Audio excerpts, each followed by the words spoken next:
Now, our Republican congressmen, these are Freedom Caucus guys. Honestly, I don't care if it's the Russia witch hunt. I don't care if it's the Ukrainian witch hunt. Honestly, these two guys have led the way and have been amazing in terms of diligence, hard work, behind the scenes, in front of the cameras.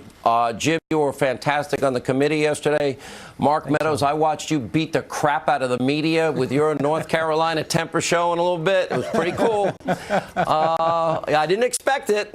You had a little Hannity in there. I was pretty happy about it.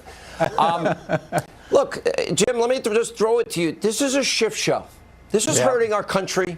Look at the foreign ambassador, not the foreign whatever person tonight. President Zelensky saying it before. No, that we never felt any of this. This never happened. It should end this nonsense. Yeah, no, look, their third witness tomorrow in their second hearing is another person who had no contact with the president, no contact with Chief Mulvaney. I don't think she ever talked to Mayor Giuliani, and yet now this is their third star witness in the first week of these hearings. Here's another thing that I think is a real problem. Adam Schiff hasn't released some of the transcripts. Technically, we're not allowed to use that material in hearings tomorrow. Particularly Mr. Morrison, a witness that we think was very helpful to the president and to the facts. So there's all kinds of problems with this, what they're doing. And of course, their two-star witnesses yesterday, again, no relationship, no meeting ever, never talking to the president, never talking with Chief of Staff Mulvaney, never talking with Mayor Giuliani. And yet those are their star witnesses that they roll out the very first day. I don't know what the hell this lady was saying about me, Jim Jordan. We went back in the transcripts, one report on her, she mentioned 4 times. I didn't even know who the hell she was, to be very honest. Yeah. Look, who knows? We'll find out tomorrow. Yeah, I don't like being lied about. I know a lot of don't lie about me. I don't like it.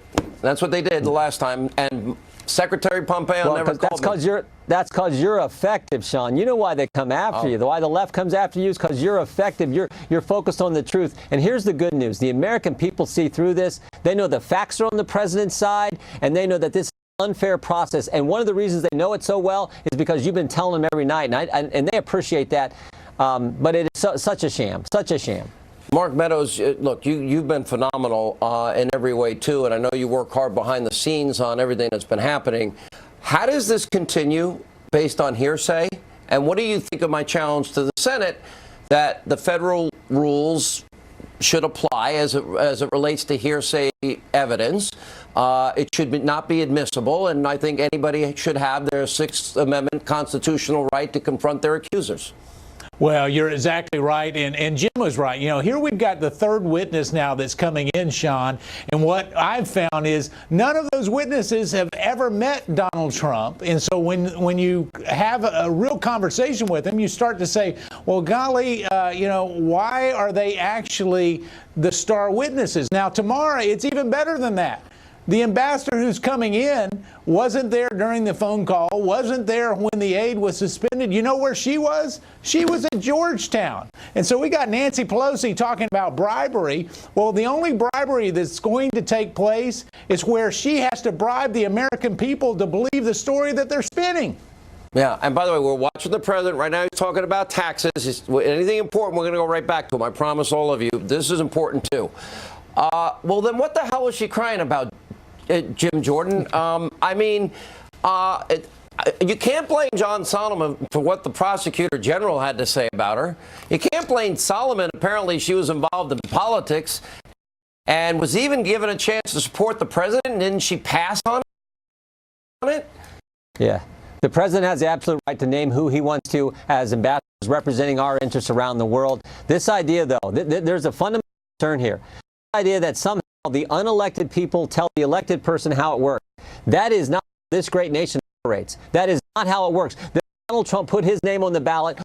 An entire campaign was elected by 63 million people in this great country, and he's the one who determines the policies in this nation, not this interagency consensus that we heard so much about in these depositions. It's not the unelected people who tell the elected how to do it. It's the other way around, and thank the good Lord for that fact. That's what makes our country such a special place, and for the bureaucracy to say it's different is just flat out wrong. All right. Well, and Sean, Jim's exactly right. If they want to start directing policy for the hardworking American taxpayer, they need to put their name on a ballot instead of putting their name on a witness list. That's what they need to do. All right, the only thing is I'm trying to understand, what this.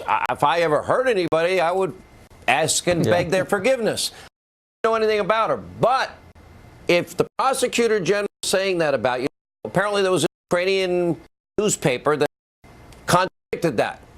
Now that be brought into the evidence, but John Solomon again talked to the prosecutor general in October and reiterated the same thing. Is that normal behavior, Meadows, an ambassador, or to give political speeches about the country that you are representing, the ambassador?